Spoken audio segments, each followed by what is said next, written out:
دیکھیے اعوذ باللہ من الشیطان الرجیم بسم اللہ الرحمن الرحیم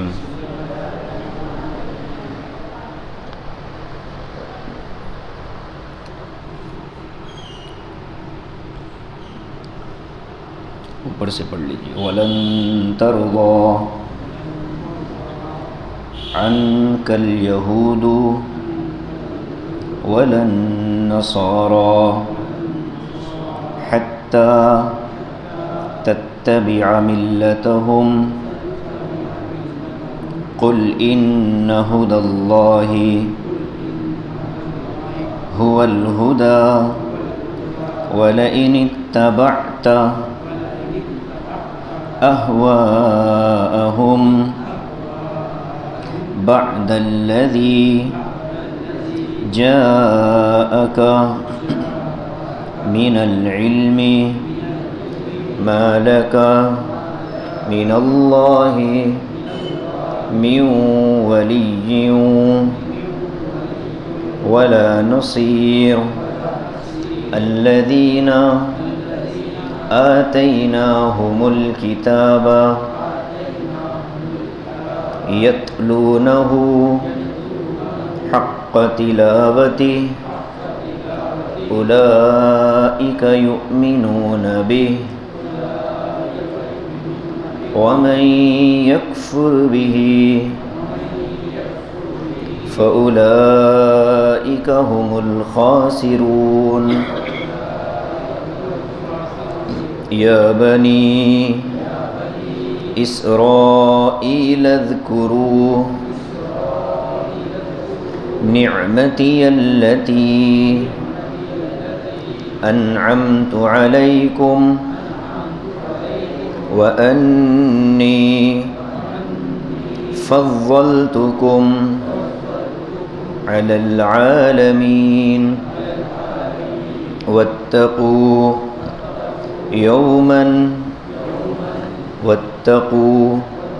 يوما لا تجزي نفس عن نفس شيئا ولا يقبل منها عدل ولا تنفعها شفاعة ولا هم ينصرون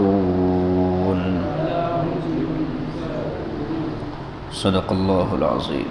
ترجمہ دیکھیے الذین آتیناہم الکتاب، جن لوگوں کو ہم نے کتاب عطا کی، یتلونہ حق تلاوتہ، وہ اس کو پڑھتے ہیں جیسا اس کو پڑھنے کا حق ہے، اولئک یؤمنون بہ، یہ لوگ اس پر ایمان لاتے ہیں، وَمَن يَكْفُرْ بِهِ فَأُولَئِكَ هُمُ الْخَاسِرُونَ، اور جو اس کا انکار کرے تو ایسے ہی لوگ نقصان اٹھانے والے۔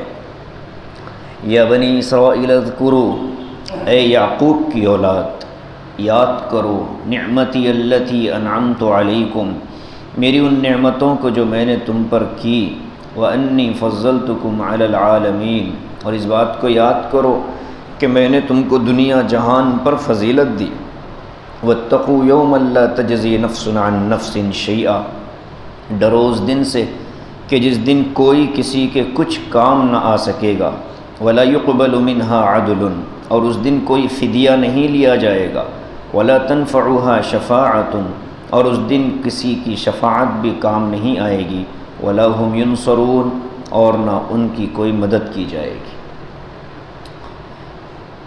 یہ آیتیں سورہ بقرہ کی جو ابھی آخری کی دو آیتیں ہیں، یہ پوری سورہ بقرہ میں 3 جگہ پر یا بنی اسرائیل کہہ کر اللہ تبارک و تعالی نے اہل کتاب کو مخاطب کیا۔ یہ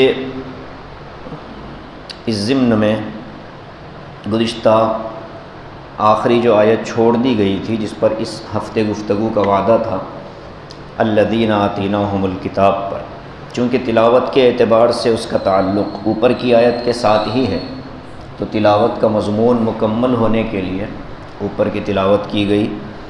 اور آج کا جو درس ہے یہ الذین آتیناہم الکتاب سے ہوگا۔ بنی اسرائیل کو، یہودیوں کو، اچھا اس سے پہلے میں ایک بات اور عرض کر دینا مناسب سمجھتا ہوں۔ ہماری اس مسجد میں حلقہ تفسیر کا حلقہ شروع ہو کر کے 1 سال کا عرصہ گزر گیا۔ گزشتہ سال 1 جنوری کو ہم لوگ یہاں بیٹھے تھے، الف لام سورہ فاتحہ شروع ہوئی تھی، اور الحمدللہ 1 سال میں سورہ پہلے پارے کے اختتام کے قریب ہم پہنچے ہیں۔ اگر لاک ڈاؤن وغیرہ نہ ہوتا تو شاید پہلا پارہ مکمل ہو جاتا۔ یہ بیٹھنے والوں کے لیے بھی بڑی سعادت مندی ہے۔ آج ہم نے جمعہ میں بھی عرض کیا تھا، احتساب کیا جائے، کیلکولیشن کر لیا جائے کہ ہم نے کیا پایا اور کیا کھویا۔ تو 2021 میں ہم نے اگر کچھ پایا ہے تو ہمارے یہ درس کے حلقے اور اس میں پابندی سے شریک ہونا۔ پابندی کا مطلب یہ ہوتا ہے کبھی کسی عذر کی وجہ سے نہ آ سکے تو یہ بھی پابندی میں داخل ہے۔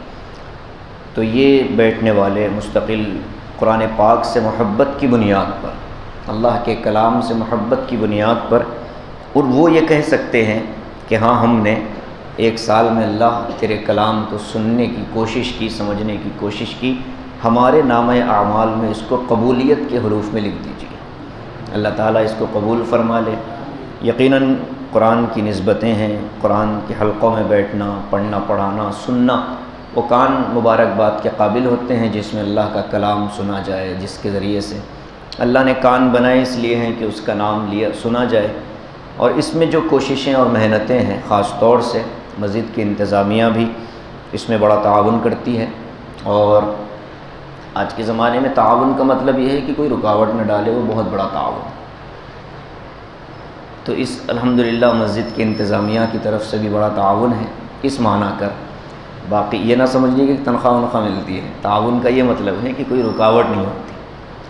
اور خاص طور سے ہمارے وسیم بھائی، ان کی بڑی کوششیں تھیں، یہ مجھے بہت زمانے سے پکڑ رہے تھے، میں مل نہیں پا رہا تھا، لیکن پھر جہاں سے کوشش کرنی تھی وہاں سے انہوں نے کوششیں کیں، تو اللہ تعالیٰ نے بہرحال ان کی فکروں کو قبول کیا، اور ہم 1 سال گزرے ہیں۔ میں سمجھتا ہوں کہ اس کا پورا ثواب آپ کے نامہ اعمال میں بھی چلے گا، اور آپ کے توسط سے آپ کے رشتہ داروں، والدین، خاص طور سے والد بزرگوار کو اللہ تعالیٰ اس کا بھرپور اجر عطا فرمائے۔ الذین آتیناہم الکتاب، جن لوگوں کو ہم نے کتاب دی، الفاظ پر غور کریں۔ اللہ تعالیٰ کہہ رہا ہے کہ ہم نے جس کو کتاب دی۔ اب اس میں 2 طرح کے لوگ ہیں۔ پہلا طبقہ وہ ہے جن کو پہلے کتاب دے دی گئی، تورات اور انجیل، ایک طبقہ وہ ہے۔ ایک طبقہ وہ ہے جن کو اب کتاب دی گئی، وہ کتاب قرآن پاک ہے۔ دونوں مضامین ذہن میں رکھیں۔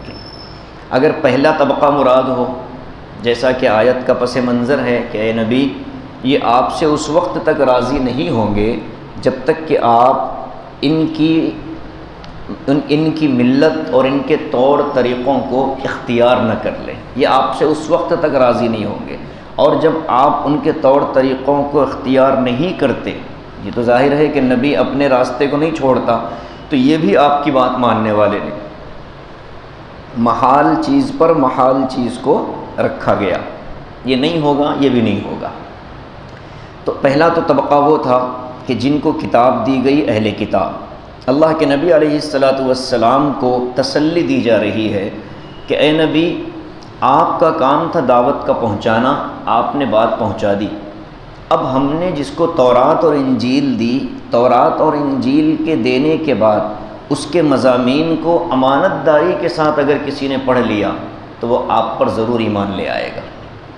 الذین آتیناہم الکتاب یتلونہ حق تلاوتی، وہ اپنی کتاب کو ایسے پڑھتے ہیں جیسے پڑھنے کا حق ہے۔ اب اپنی کتاب کے پڑھنے کا حق کیا ہے؟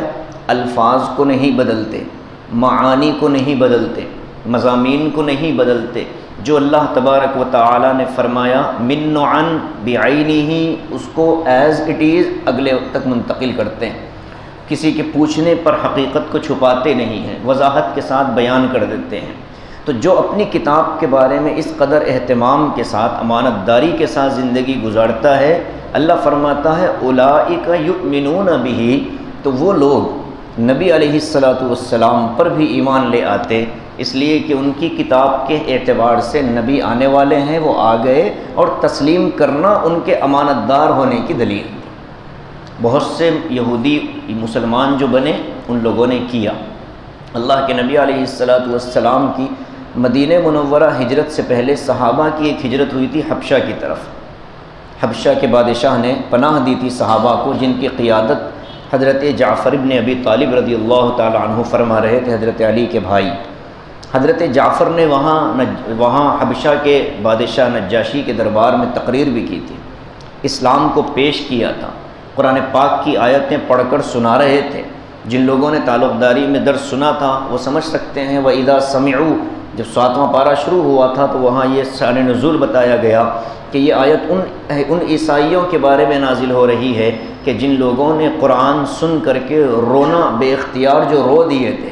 وَإِذَا سَمِعُوا مَا أُنزِلَ إِلَى الرَّسُولِ تَرَىٰ أَعْيُنَهُمْ تَفِيضُ مِنَ الدَّمْعِ مِمَّا عَرَفُوا مِنَ الْحَقِّ، تو جب حق ان کے سامنے آ گیا تو ان لوگوں کی آنکھوں سے آنسو جاری ہو گئے تھے۔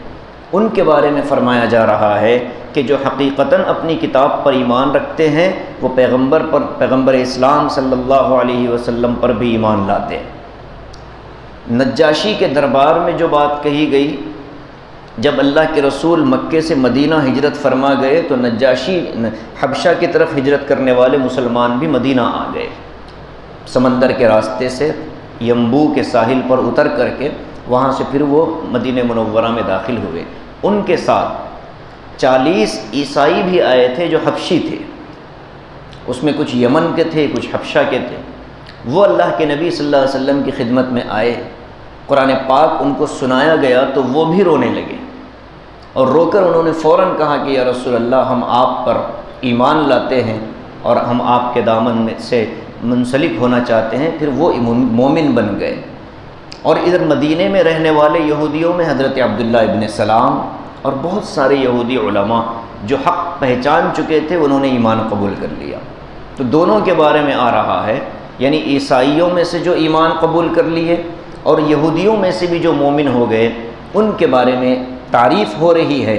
الذین آتیناہم الکتاب یتلونہ حق تلاوتہ، کہ جن کو ہم نے کتاب کا علم دیا، کتاب دی، وہ اس کو ایسے پڑھتے ہیں، تلاوت کرتے ہیں جیسے اس کے تلاوت کا حق ہے۔ تلاوت کا ایک معنی تو آتا ہے پڑھنا، ایک معنی آتا ہے تلاوت کا کسی کے پیچھے پیچھے چلنا۔ والشمس وضحاها والقمر اذا تلاها، قرآن نے قسم کھائی ہے، قسم ہے سورج کی جب وہ روشن ہو جائے، اس کی روشنی کی قسم۔ والقمر اذا تلاها، اور چاند کی قسم جب وہ سورج کے پیچھے پیچھے چلتا ہے۔ تو وہاں تلاہا کا جو لفظ آیا ہے وہ پیچھے چلنے کے لیے آیا ہے۔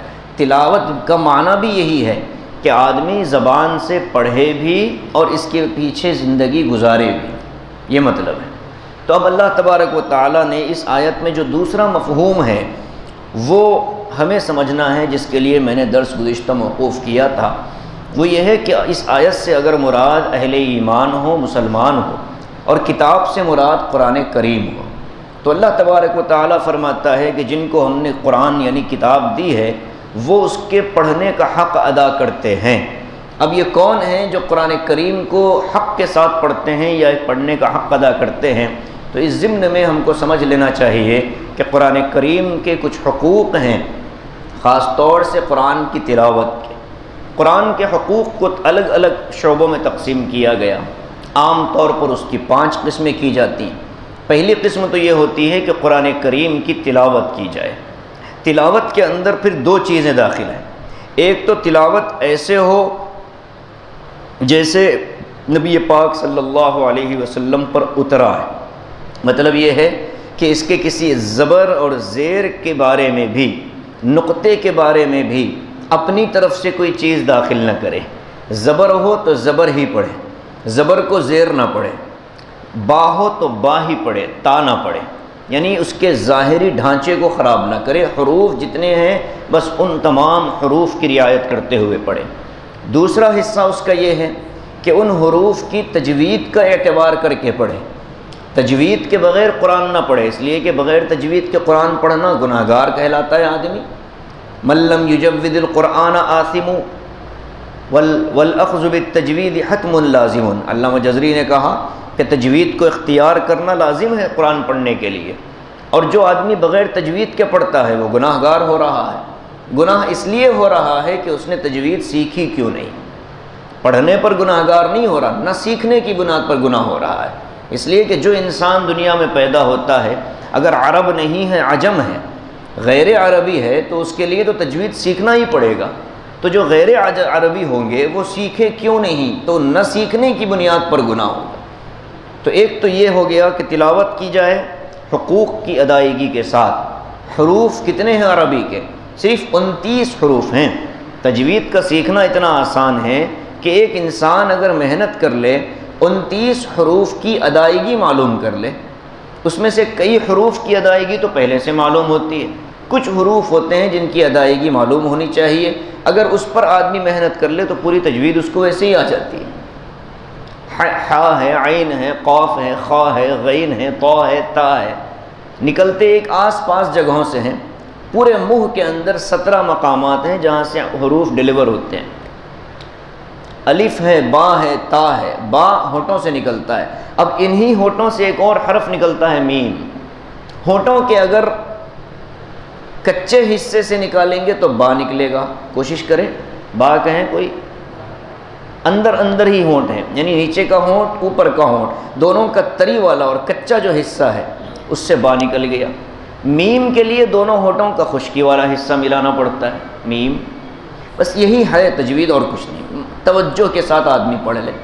با اور میم کے نکلنے کی جگہ معلوم ہو گئی۔ صاد، سین، زا یہ تینوں ایک ہی جگہ سے نکلتے ہیں، بس موٹی اور باریک کا مسئلہ ہے۔ صاد، سین اور زا یہ تینوں ایک ہی جگہ سے نکلتے ہیں۔ وا اور دال ایک ہی جگہ سے نکلتے ہیں۔ ثا اور ضا 3 جگہ، ثا، دال اور ضا ایک ہی جگہ سے نکلتے ہیں۔ تا، جی، نون، لام، را یہ سب ایک ہی آس پاس سے نکلنے والے حروف ہیں۔ جیم، شین ایک ہی جگہ سے نکلنے والے ہیں۔ یا یہ بھی ایک ہی جگہ۔ تو 17 مقامات اگر آدمی معلوم کر لے تو 29 حروف اس کو ویسے ہی معلوم ہو جائے گی۔ اب اس کو سیکھنا ہر انسان، ہر مسلمان کی ضرورت ہے، ذمہ داری۔ پہلا حق تو یہ ہے کہ قرآن کریم کی تلاوت ہو اور مخارج کے ساتھ ہو، تجوید کی رعایت ہو۔ اللہ کے نبی پڑھتے تھے تو مجود قرآن پڑھتے تھے اور ترتیل سے پڑھا کرتے تھے۔ حضور کا قرآن ترتیل کا تھا۔ ترتیل کا مطلب یہ ترتیل نہیں جو قراء ترتیل کرتے ہیں، قاری عبد الباسط والی ترتیل مراد نہیں، اطمینان سے پڑھا کرتے تھے، ٹھہر ٹھہر کر پڑھتے تھے۔ اسی لیے آپ کی فجر کی نماز کبھی کبھی 22 منٹ بھی ہو جاتی تھی۔ اللہ کے نبی کبھی، چونکہ غلس میں نماز پڑھتے تھے، آقا پہلے وقت میں، اول وقت میں نماز پڑھتے تھے، تو غلس میں نماز پڑھتے تھے۔ غلس میں نماز پڑھ کر کے لوگ مدینے سے اپنے گھر پہنچتے تھے، یعنی کہ مسجد نبوی سے اپنے گھر آتے تھے، تو اتنا وقت ان کو مل جاتا تھا کہ وہ اپنے گھر والوں کو آ کر کے اگر کسی نے نماز کا پوچھا ہو یا روزے کا اہتمام نہ کیا ہو تو اس کو تسلی دیتے تھے کہ ابھی ہم حضور کے پیچھے نماز پڑھ کے آئے۔ کبھی یہ ہوتا کہ نماز پڑھ کے جا رہے ہوتے، اندھیرا باقی ہوتا تو حضور لکڑی دے دیتے کہ مشعل اور اس کی روشنی میں سفر کر لو۔ تو حضور اول وقت میں نماز پڑھتے، لمبی نماز پڑھاتے تھے، کافی لمبی نماز ہوتی تھی۔ فجر کی نماز تقریباً 20 منٹ 22 منٹ کی، کم سے کم 12-13 منٹ کی، اور اس میں بھی مکمل صورتیں پڑھائی جاتی تھیں۔ کبھی کبھی اللہ کے نبی علیہ الصلاۃ والسلام سورہ روم پڑھا دیتے ہیں، پوری سورہ روم پڑھا دیتے ہیں۔ کبھی آپ کوئی مکمل صورت پڑھا دیتے۔ پسندیدہ صورتوں میں سورہ قاف تھی، آپ کو سورہ قاف بہت پسند تھی، بہت کثرت سے پڑھایا کرتے۔ بہت سی صورتیں اللہ کے نبی صلی اللہ علیہ وسلم کے لمبی نماز کی، ظہر کی نماز بھی تقریباً فجر کی طرح حضور پڑھایا کرتے۔ ظہر کی نماز بھی تقریباً فجر کی طرح ہوتی تھی، اور اس کے بعد عصر کو آپ نے اور ہلکا کیا، مغرب کو ہلکا کیا، عشاء کو پھر تھوڑا وسیع کر دیا۔ تو گویا کہ اللہ کے نبی علیہ الصلاۃ والسلام کی نماز کا پڑھنا، قرآن کا پڑھنا، یہ اطمینان اور ترتیل سے ہوتا تھا۔ ایک ایک حرف ظاہر ہوتا تھا، ہر آیت پر آپ سانس توڑتے تھے۔ ایک سانس میں 2-3 آیتیں عام طور پر پڑھنے کا معمول نہیں تھا، ہر آیت ایک سانس میں پڑھا کرتے تھے، اور ٹھہر کر اعتدال کے ساتھ، آواز بھی کوئی زیادہ بلند نہیں، آواز بھی کوئی زیادہ پست نہیں، پیچھے بھی صف میں آواز جاتی تھی، آپ کی تلاوت لوگ سنتے تھے، تو ایک تو ترتیل سے پڑھیں، اطمینان سے پڑھیں۔ دوسرا جو حق آتا ہے اس کو تیسری یہ ہے کہ قرآن کریم کو حسن کے ساتھ پڑھیں۔ اللہ کے نبی نے فرمایا کہ قرآن کو مزین کرو، زین القرآن بحسن صوتکم، ابو داؤد کی روایت ہے۔ کہتے ہیں کہ قرآن کریم کو خوبصورت بناؤ اپنی آوازوں سے، محنت کرو، اچھی آواز میں قرآن پڑھنا۔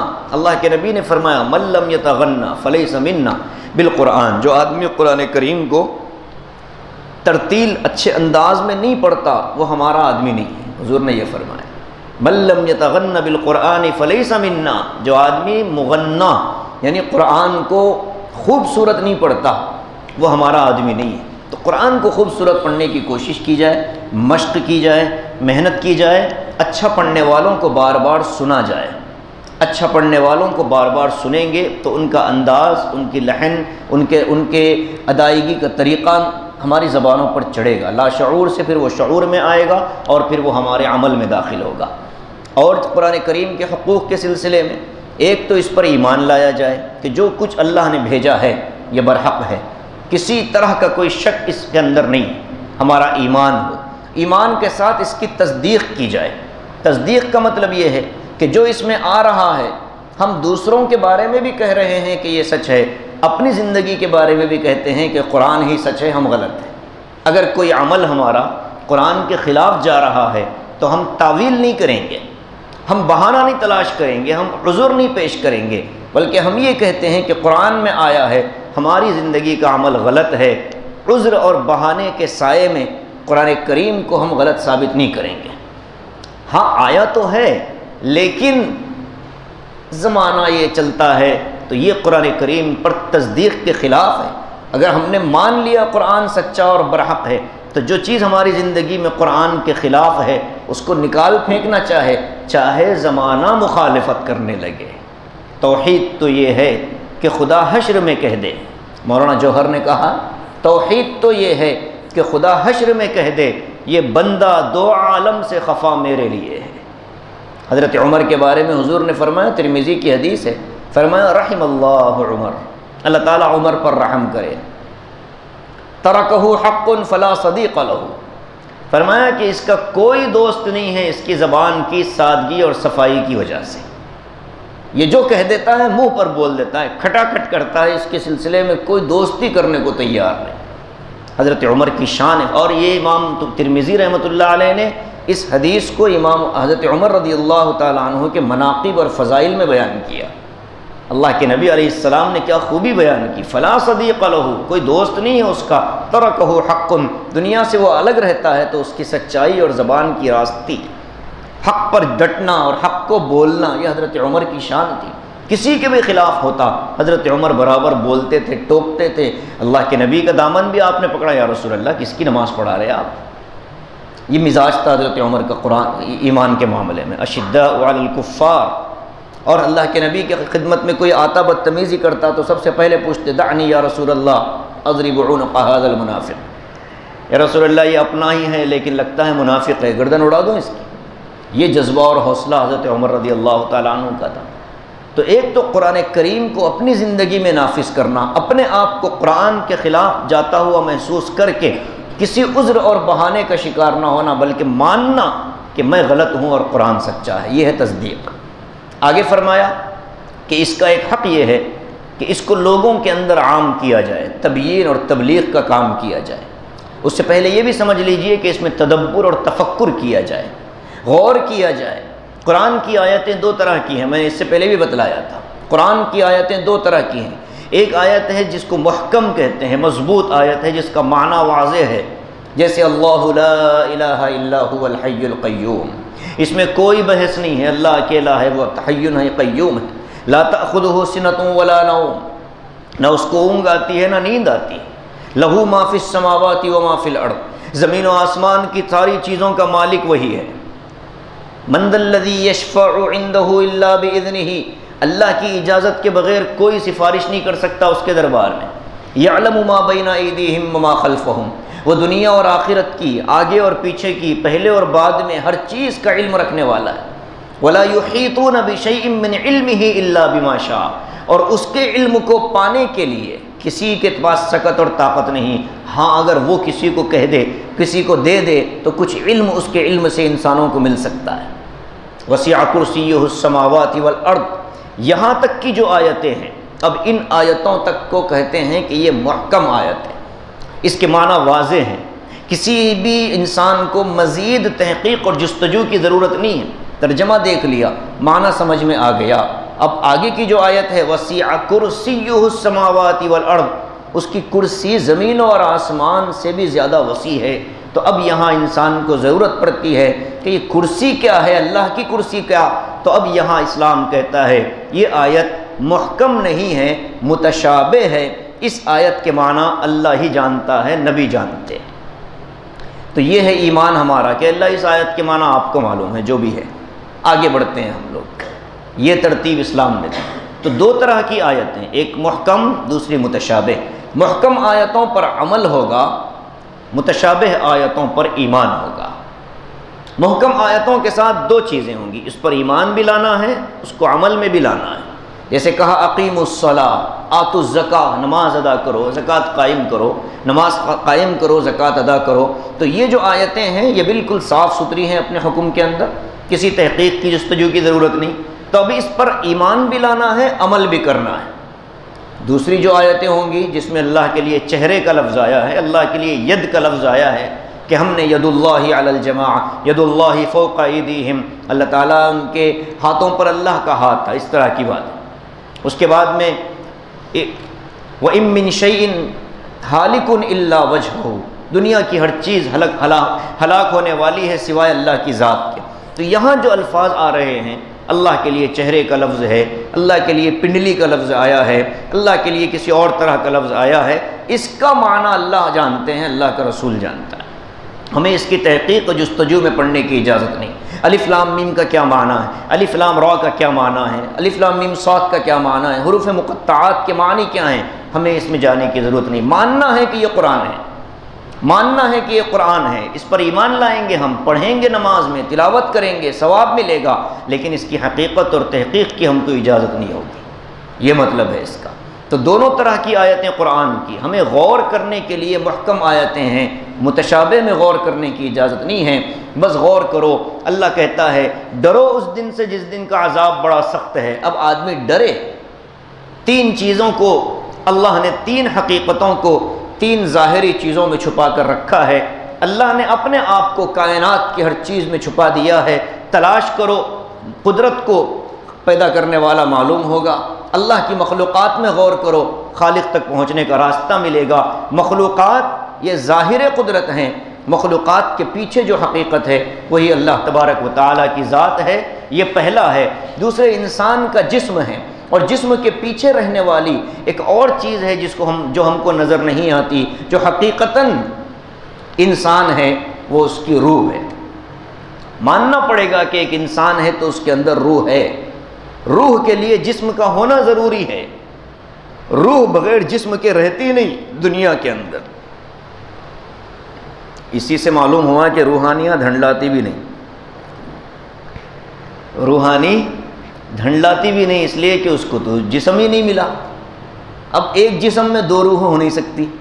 ما جعل اللہ لرجل من قلبین فی جوفہ، اللہ تعالیٰ نے کسی انسان کے ایک جسم میں دو دل نہیں بنائے، یہ اللہ کی قدرت ہے۔ تو ایسے ہی ایک جسم میں دو روحیں نہیں آ سکتی۔ اب وہ اروا پلی والے کے پاس پتہ نہیں کہاں سے روح آ جاتی ہے، اس کی اپنی بھی باقی رہتی ہے، وہ نصیر بابا کی بھی گھس کے آ جاتی ہے۔ یہ ریپلیسمنٹ کیسے ہو رہا؟ تو یہ غلط، کیا بولتے ہیں، رانگ نمبر، ہاں یہی ہے وہ غلط رانگ نمبر جس سے لوگوں کو گمراہ کیا جاتا ہے۔ تو اللہ تبارک و تعالیٰ نے روح کے لیے جسم کو بنایا ہے، جو روح جسم آئے گا تو روح آئے گی، جسم نہیں ہوگا تو روح بھی نہیں ہوگی۔ اب دنیا کے اندر، عالم ارواح کے اندر جسم نہیں ہوں گے، وہاں صرف روح ہی روح ہوگی۔ تو اس لیے یہ حقیقتیں ہیں جس کو اللہ نے جسم کے ظاہر کے اندر چھپایا ہے۔ ایسے ہی کائنات ہے، کائنات کی جو حقیقتیں ہیں وہ اللہ کی ذات ہے، لیکن جو چیزیں نظر آ رہی ہیں یہ اس کی قدرت کا مظہر ہے۔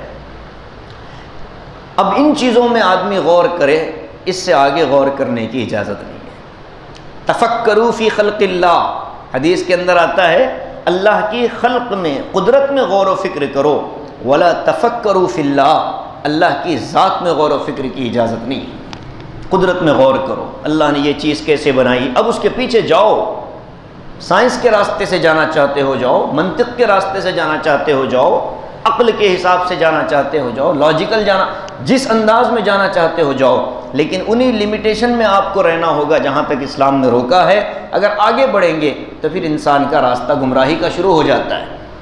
آگے اللہ فرماتا ہے کہ دیکھو، آگے فرمایا گیا کہ قرآن پاک کے حقوق میں ایک یہ ہے کہ آدمی آگے اس کو پہنچائے، جتنا علم آیا ہے اس کو آگے بڑھائے، جتنا علم ملا ہے آگے بڑھائے، آگے بڑھانے میں بھی پوری امانت داری کا لحاظ کیا جائے، اپنی مرضی سے کوئی بات نہ کہی جائے۔ پچھلوں نے جو نقل کیا ہے، پچھلوں سے مراد نبی پاک صلی اللہ علیہ وسلم سے، صحابہ نے، صحابہ سے تابعین نے، تابعین سے تبع تابعین نے جو امت کو دیا وہی امت کو آگے نقل کرنا ہے۔ اپنی مرضی سے اگر ہم کسی آیت کا کوئی بھی مطلب بتلا دیں، اگرچہ کہ وہ صحیح ہے لیکن اس کی نسبت صحابہ اور تابعین سے نہیں ہے، تو وہ تفسیر مردود ہو جائے گی، اس کو منہ پر مار دیا جائے گا۔ اور آقا نے فرمایا فَلْيَتَبَوَّأْ مَقْعَدَهُ مِنَ النَّارِ، قرآن میں اپنی رائے داخل کرنے والا، قرآن کا مطلب اپنی مرضی سے بیان کرنے والے کا ٹھکانہ جہنم ہے۔ اس لیے اس کو بھی بڑا، ابھی ایک فتنہ اس وقت چل رہا ہے، آن لائن جب سے شروع ہوئی ہے تفاسیر کا نظام، تو بالکل بنیادی معلومات نہ ہونے والے افراد بھی، خواتین بھی تفاسیر کے سلسلے میں بڑی جرأت کر رہی ہے۔ کوئی اردو تفسیر لے کر بیٹھ گئے اور اس کو پھر آن لائن سنانے کا شوق ہو رہا ہے۔ خواتین بھی مفسرات ہیں، ایسا نہیں کہ وہ خواتین میں مفسرات نہیں گزری، نہیں، بلکہ وہ پہلے حافظہ ہوتی ہے، وہ حافظہ ہوتی ہے، اس کے بعد اس کو قرآن، اس کو احادیث کا ایک بڑا ذخیرہ اس کے ذہن میں ہوتا ہے، پھر اس ذخیرہ احادیث کی روشنی میں وہ تفاسیر کا مطالعہ مستند مفسرین اساتذہ کی نگرانی میں کرتی ہے، پھر کہیں جا کر امت کو نقل کرتی ہے۔ یہ محتاط راستہ ہے۔ اور اگر کچھ چیزیں پڑھا کر کے اپنی طرف سے کچھ چیزیں جمع کر کے اگر بیٹھ گئے اور ایک بھی خاتون نے اس کی کسی بات کو تسلیم کیا نہ بھی کیا ہو، لیکن وہ اگر یہ کہتی ہے کہ قرآن کی اس آیت کا یہ مطلب ہے، تو اس مطلب کی سند نبی پاک صلی اللہ علیہ وسلم تک پہنچانا اس پر لازم ہے۔ اگر نہیں پہنچاتی ہے اور حضور نے وہ بات نہیں کہی، صحابہ نے نہیں بتلائی، اپنے ذہن میں آ رہا ہے اس نے کہہ دیا، تو آقا علیہ السلام فرماتے ہیں جہنم میں ٹھکانہ بنا لے۔ بڑی لاپرواہی، بڑی جرأت اس سلسلے میں ہو رہی ہے لوگوں کو قرآن کے معاملے میں۔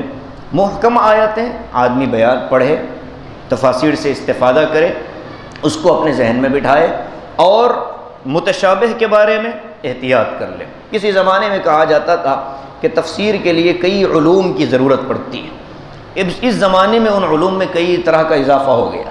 ناسخ و منسوخ معلوم ہونا چاہیے، جیسے قرآن کریم کی ایک آیت ابھی ہم پڑھ کر آئے ہیں پچھلے صفحے پر، اینما تولوا فثم وجہ اللہ، کہ تم جس طرف رخ کر لو اس طرف اللہ ہے۔ یہ آیت تحویل قبلہ سے پہلے نازل ہوئی، یہ بات عام مفسرین نقل نہیں کرتے، یہ امہات الکتب میں ملتی ہے، یعنی کہ پچھلی جو کتابیں ہیں وہاں یہ بات ملتی ہے۔ اب اگر کوئی سطحی طور پر دو چار اردو کی کتابیں دیکھ لے اور تفسیر کرنا شروع کر دے تو وہ تو یہی کہے گا کہ قرآن کے اندر آیا ہے کہ تم جس طرف رخ کر کے نماز پڑھنا چاہو نماز پڑھ لو، اور پھر یہ آیت پیش کر دے گا۔ دوسری بات یہ ہے کہ اس طرح کی ناسخ اور منسوخ کا علم نہ ہونے کی وجہ سے وصیت اور وراثت کے مسائل میں گڑبڑ پیدا ہو رہی ہے۔ آگے ہم دوسرے پارے میں پڑھیں گے کہ وصیت اور وراثت، نبی پاک صلی اللہ علیہ وسلم کے ابتدائی زمانے میں مدینے کے وراثت کا حکم ابھی اترا نہیں تھا، تو اللہ نے کہا تھا کہ وصیت کرنا لازم ہے وارثوں کے لیے، اپنی اولاد کے لیے۔ لیکن جیسے ہی وراثت کے احکام نازل ہو گئے، اللہ نے کہا کہ وصیت منسوخ ہو گئی، اب وصیت ہوگی تو باہر والوں کے لیے ہوگی، اپنی اولاد کے لیے اب وصیت نہیں چلے گی۔ مرنے والا اگر وصیت کر کے مرے کہ میری پوری جائیداد میرے ایک بیٹی کو دے دیا جائے، اسلام کہتا ہے کہ نہیں مانی جائے گی، اس لیے کہ لا وصیت لوارث، وارث کے لیے وصیت نہیں۔ قرآن میں وہ آیت موجود ہے۔ جب ہم وہاں پہنچے تھے ما ننسخ من آیت او ننسها نأتی بخیر منها او مثلها، تو وہاں ہم نے یہ کہا تھا کہ قرآن کی آیتیں کئی طرح کی ہیں، تلاوت باقی ہے، حکم اڑ گیا، بعض جگہ حکم باقی ہے، تلاوت منسوخ ہو گئی۔ تو یہ علم ہونا ضروری ہے ناسخ و منسوخ کے بارے میں، مقام نزول کا علم ہونا ضروری ہے، اسباب النزول پر گفتگو ہونی ضروری ہے۔ یہ ساری چیزوں کا علم رکھنے کے بعد پھر تفاسیر کا مطالعہ کر کے امت کے سامنے اگر بیٹھیں تب بھی لگتا ہے کہ ہم پلصراط پر بیٹھے ہیں، کوئی بات زبان سے ایسی نہ نکل جائے جو خلاف واقعہ ہو، اللہ کے نبی اور صحابہ کی طرف کسی غلط بات کی نسبت نہ ہو جائے جس کی بنیاد پر ہماری آخرت خراب ہو جائے گی۔ اللہ اس سے دعا بھی مانگتے ہیں صلاۃ الحاجت پڑھ کر کے، اس کے بعد پھر صلاۃ التوبہ پڑھنے کا موقع کی ضرورت پیش آتی رہتی ہے۔ تو آگے فرماتے ہیں کہ قرآن کا ایک حق یہ بھی ہے کہ جتنا ہو سکے اتنا اس کو یاد کیا جائے۔ تھوڑی آیت مکمل حفظ کچھ لوگوں کے ذمے ہے، لیکن کچھ حفظ ایک حصہ قرآن کا، چاہے 20 آیت 20 صورتیں ہوں، چاہے پاؤ پارا ہو، آدھا پارا ہو، مخصوص صورتیں ہوں، بڑی 5 صورتیں ہوں، کم سے کم ان صورتوں کا حافظ ہونا ہر مسلمان کے لیے ضروری، تاکہ اس کو محبت معلوم ہو قرآن سے، اور پڑھنے پڑھانے کا جو نظام ہے اس کو بھی آدمی مضبوط کرے، پوری زندگی قرآن پڑھتا رہے۔ الفاظ جو ہیں قرآن کے یہ بھی بڑے لذیذ ہوتے ہیں۔ لکھتے ہیں کہ سفر کے دوران میں اگر کہیں بہت زیادہ پیاس لگنے لگے تو لوگ کہتے ہیں، تجربہ کیا ہے لوگوں نے، کہ قرآن پاک کی تلاوت شروع کر دو، اللہ تبارک و تعالی غیب سے حلق کے اندر وہ تراوٹ پیدا کر دیتا ہے کہ جس سے پیاس کی شدت کم ہو جاتی ہے۔ ایک حکمت یہ بھی بتلائی گئی تھی رمضان کے روزوں میں کثرت سے قرآن کریم کی تلاوت کو، کہ کثرت سے قرآن پڑھنے والوں کو کبھی پیاس کا احساس رمضان کے روزوں میں بھی نہیں ہوتا۔ تو ایک معنوی لذت اس کے اندر ہوتی ہے، تو اس سے محبت ہو آدمی کو، پھر کہیں جا کر یہ کہا جا سکتا ہے یتلونہ حق تلاوتہ، کہ یہ وہ لوگ ہیں جو اس کو تلاوت کا حق ادا کر کے پڑھتے ہیں۔ اولئک یؤمنون بہ، یہی وہ لوگ ہیں جو اس پر سچے معنی میں ایمان لانے والے۔ ومن یکفر بہ فاولئک ھم الخاسرون، اور جو اس کا انکار کرتے ہیں وہ تو خسارے والے ہیں، دنیا بھی خراب ہوگی، آخرت تو خراب ہوگی ہی۔ یا بنی اسرائیل اذکروا نعمتی التی انعمت علیکم وانی فضلتکم علی العالمین۔ 5واں رکوع جس وقت شروع ہو رہا تھا پہلے پارے کا، وہاں ہم نے کہا تھا بنی اسرائیل کے قبائح، بنی اسرائیل کی برائیوں کا تذکرہ ہو رہا ہے۔